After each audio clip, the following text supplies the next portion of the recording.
Chief Garry, also known as Spokane Garry, was a significant figure in the history of the Spokane tribe and the broader Native American experience in the Pacific Northwest.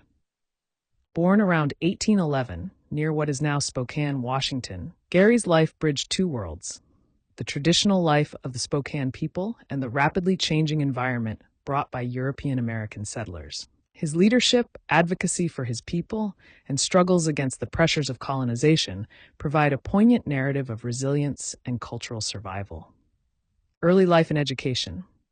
Chief Garry was born into the Spokane tribe, a group whose traditional lands stretched across present-day eastern Washington, northern Idaho, and western Montana. The Spokanes were a semi-nomadic people who lived off the abundant natural resources of the region, hunting, fishing, and gathering. From a young age, Garry showed promise as a leader, a characteristic that would define his life. In 1825, when Garry was about 14 years old, he was selected by the Hudson's Bay Company, which operated in the area, to attend the Red River Mission School in what is now Manitoba, Canada. The school was run by Anglican missionaries and was part of a broader effort by European settlers to educate and Christianize Indigenous peoples.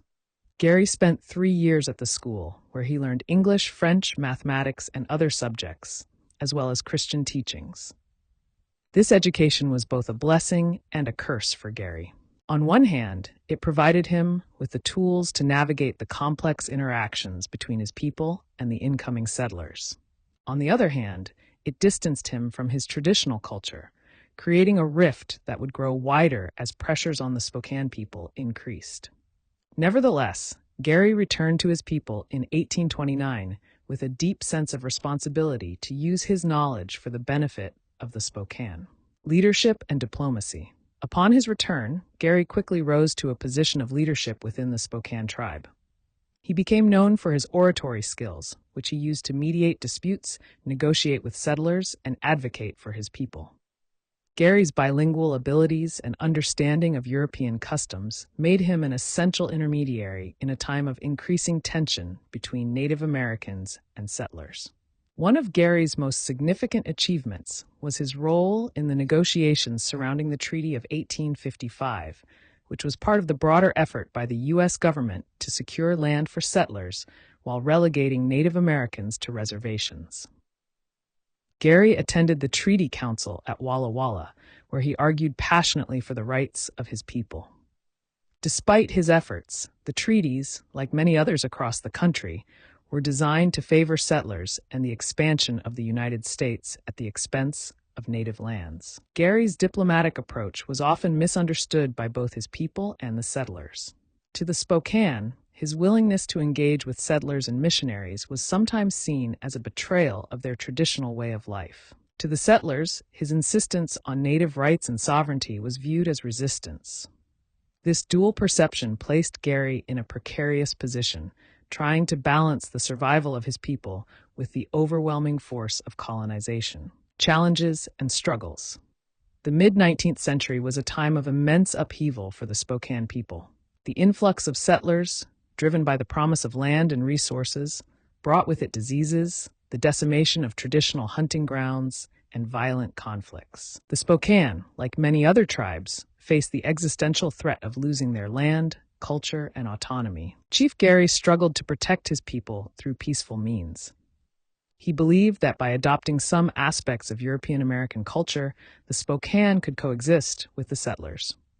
He encouraged farming and Christianity among his people, hoping that this would be enough to secure their place in their ancestral lands. However, the relentless push of settlers and the U.S. government's policies of displacement proved too powerful. In 1866, Garry and his people were forced to move to a small reservation far from their traditional lands. Even this concession was short-lived, as the reservation lands were repeatedly encroached upon by settlers. Garry's dream of a peaceful coexistence was slipping away, and the once proud leader found himself increasingly marginalized. Later life and legacy. As the 19th century progressed, Chief Garry's influence waned. He lived to see the Spokane people reduced to a fraction of their former numbers, their lands taken, and their way of life irrevocably changed. By the time of his death in 1892, Chief Garry was a symbol of the tragic fate that befell many Native American leaders who tried to navigate the stormy waters of colonization. Despite the hardships, Garry's legacy is one of resilience and courage. He remains a revered figure among the Spokane tribe and is remembered as a leader who, despite the odds, fought tirelessly for the rights of his people. His life story is a testament to the complex and often heartbreaking history of Native Americans in the United States. Chief Garry's efforts to educate his people, to negotiate with settlers, and to maintain a semblance of peace and autonomy for the Spokane tribe reflect the broader struggles of many Indigenous leaders of his time. His life serves as a reminder of the difficult choices faced by those caught between preserving their heritage and adapting to an increasingly hostile world. In the modern era, Garry's story has gained renewed attention as part of the broader movement to recognize and honor the contributions and sacrifices of Native American leaders. The city of Spokane, named after the tribe, has several landmarks dedicated to Garry, including Garry Middle School and Garry Park. These tributes serve not only as a reminder of his leadership, but also as a call to remember the history and ongoing struggles of the Spokane people. In conclusion, Chief Garry's life encapsulates the challenges faced by Native American leaders in the 19th century. His efforts to protect his people through diplomacy, education, and adaptation, while ultimately unsuccessful in preserving their land and way of life, remain a powerful symbol of the resilience and strength of the Spokane tribe. Chief Garry's legacy continues to inspire, reminding us of the importance of understanding and honoring the histories of those who fought to maintain their cultures in the face of overwhelming adversity.